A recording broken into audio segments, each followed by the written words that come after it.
زين هسه خلصنا ميزة تنافسية عندنا وعرفنا السوق وهاي الأمور كلها رتبناها، من نجيب فلوس؟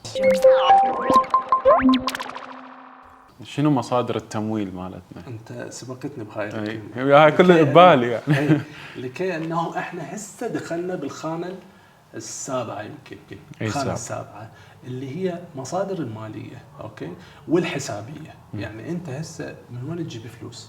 شنو المصادر اللي عندك؟ شنو احنا جاي نحكي على امكانياتك، اوكي، المشن يعني شنو انت عندك امكانيات، وين تريد توصل، وين تريد تتجه.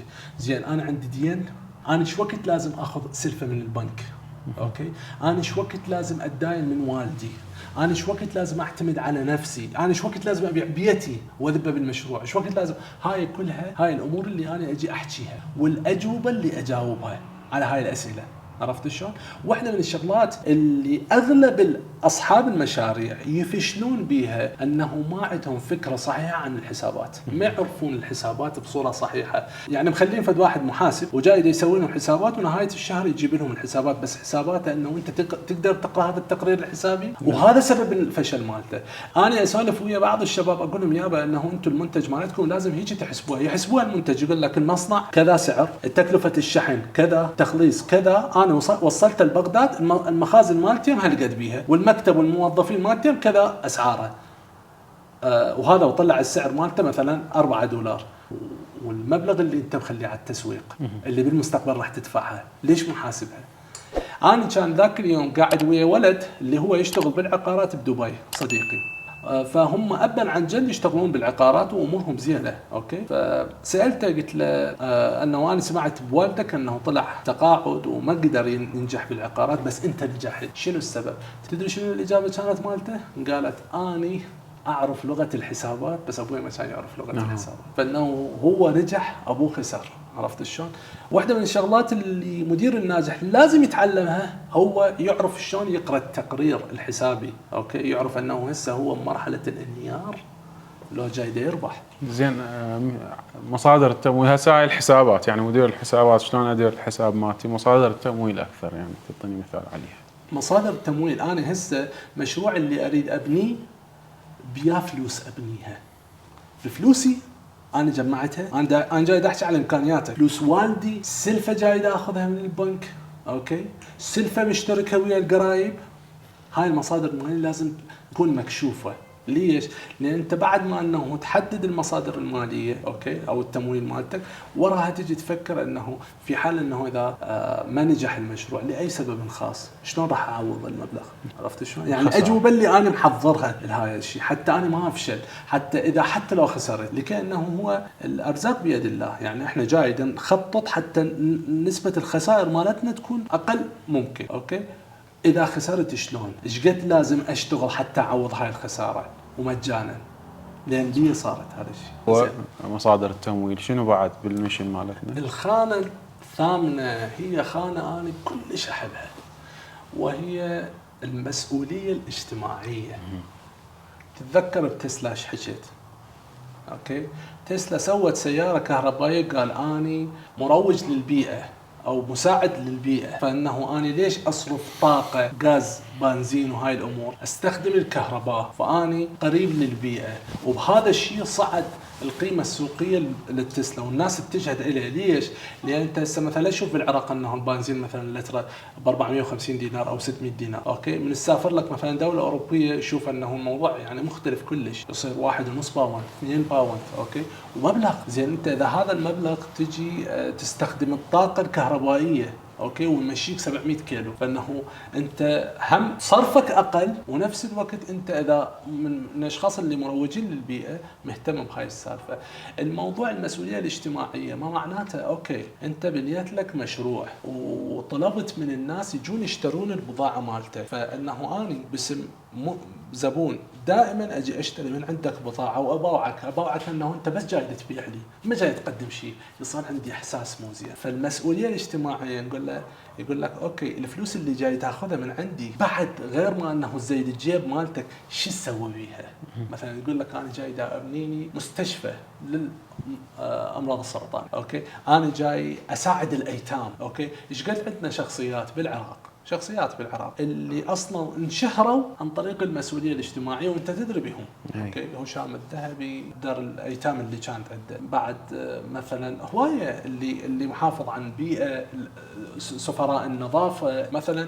احد من الشركات اللي اعتقد هي نسل اجت اشترت اراضي بافقر مناطق اللي موجوده بالهند، اشترت الاراضي كلها وجابت السكان او الاشخاص اللي اشترت من عندهم، خلتهم على الاراضي، قالوا اشتغلوا عليه مثلا، ازرعوا لي كذا. فانه هم شغلت الناس، هم انت عندك كادر رخيص. اوكي، مو مثل كادر اللي انه جاي يشتغل مثلا منطقه زينه او بالمدينه.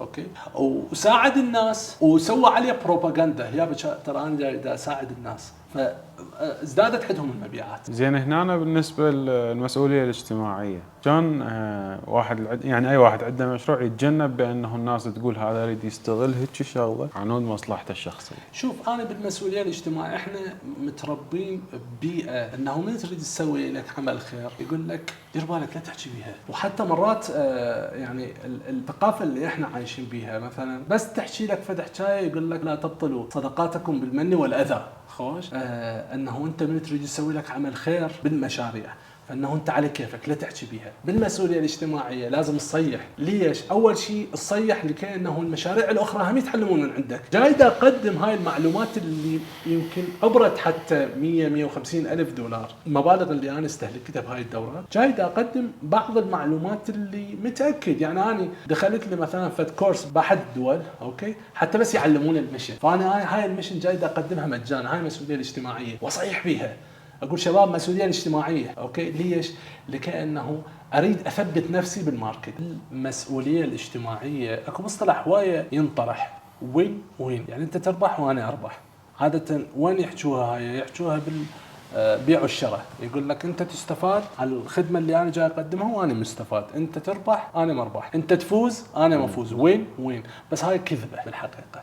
احنا ما عندنا وين وين، احنا بالحقيقه عندنا وين مور وين. اوكي، اكو جهه راح تربح تستفاد اكثر. انت بالمسؤوليه الاجتماعيه اللي راح تقدمها، العدد الاشخاص اللي راح انت راح تستفاد بها ماديا اكثر. انت بالظاهر جاي تبذل مواد فلوس، او تبذل جهد، او تبذل شيء حتى تسوي لك فد شيء معين، بس انت الفائده اللي راح تحصلها اكثر ما انه جاي تبذله. بس احمد، انا اريد اقول لك واكد لك فد موضوع، انه انت لازم تكتبها، لازم تكتب هاي التسع خانات كلها تكتبها. اوكي، لكنه شلون تقدر تقيم نفسك، شلون ورا 3 اشهر تريد تسوي عليها ابديت. تتذكر انه انا حكيت عن PDCA.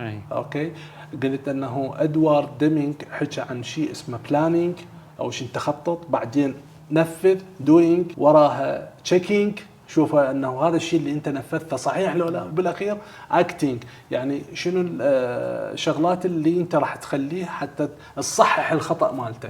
اوكي، وقلت لك انه بالعراق هذا الشيء غير مفهوم. البي اذا تتذكر تدري شنو كان؟ البي هو البرومايس بالعراق، يعني انا وعدك انه من يوم السبت راح ابلش الموضوع. الدي شنو كان اذا تتذكر؟ ديلي.